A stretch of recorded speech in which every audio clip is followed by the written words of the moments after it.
kegiatan tersebut, karena teman-teman wartawan juga sudah minta tanggapan dari kepolisian, Polda Jatim dan juga dari Kejaksaan Tinggi.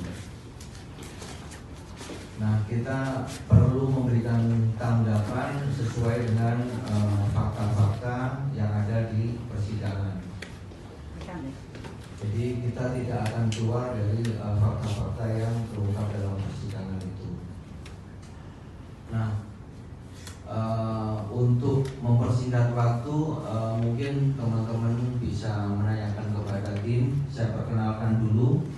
Yang paling kiri itu adalah Bapak Gunadi. Kemudian sebelah saya ini Bapak Sigit.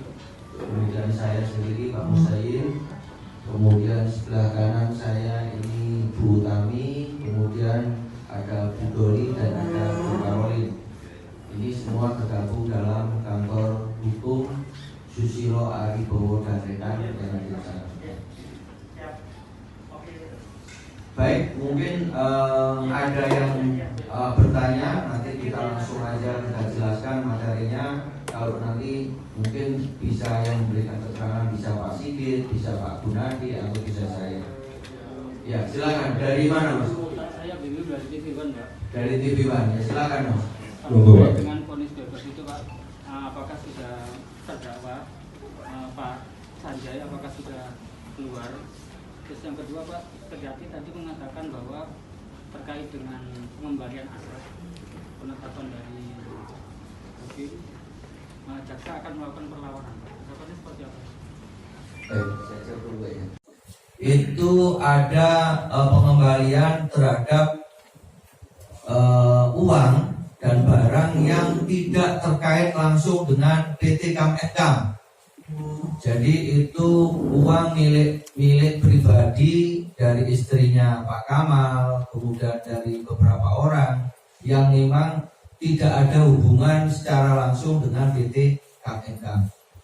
Maka kemudian itu majelis hakim setelah mempertimbangkan alat bukti, keterangan saksi dan sebagainya, maka kemudian mempertimbangkan permohonan kami itu dirilis atau mohon untuk dikeluarkan, diminta untuk dikeluarkan. Nah, kaitannya dengan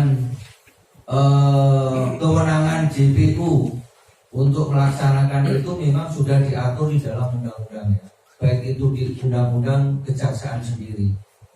Memang JPU itu sebagai eksekutor yang harus melaksanakan penetapan maupun putusan pengadilan. Nah, kalau bicara tentang penetapan, itu sebenarnya tidak ada satu aturan hukum pun yang di dalam undang. Tidak ada, saya sampai saat ini belum menemukan tentang dasar hukumnya.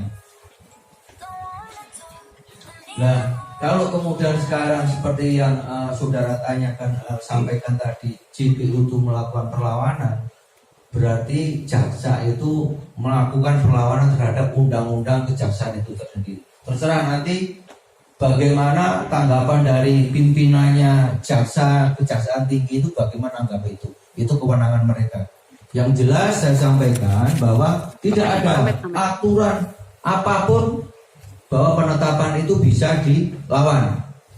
Kalau putusan itu dia bisa banding, bisa kasasi, bisa PK dan sebagainya. Tapi terhadap penetapan itu tidak ada payung hukum yang mendasari bahwa JPU itu melakukan. Dari Transmedia, Pak Yuge. Di Jawa Timur sendiri apakah juga akan mengajukan gugatan terhadap kepolisian daerah Jawa Timur, Pak? Mengingat ini kan kasusnya menjadi perhatian publik dan akhirnya diputuskan bebas. Siapa yang akan mengajukan gugatan, Mas? Mungkin pihak kuasa hukum dari Memiles sendiri atau dari member-member, Pak? Begini,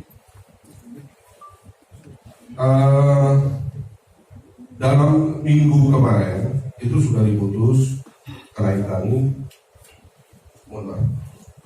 bahwa Pak Kamal Taracan itu diputus bebas. Ketika majelis hakim yang mulia menanyakan kepada kami bagaimana pendapat penasihat hukum, setelah ditanyakan kepada jaksa dalam hal ini adalah penuntut umum, kami menyatakan menerima putusan tersebut karena kami menilai bahwa putusan ini adalah sungguh sangat tepat. Kenapa saya katakan seperti itu? Kita akan kembali kepada fakta persidangan. Kalau kita mencermati dari sidang pertama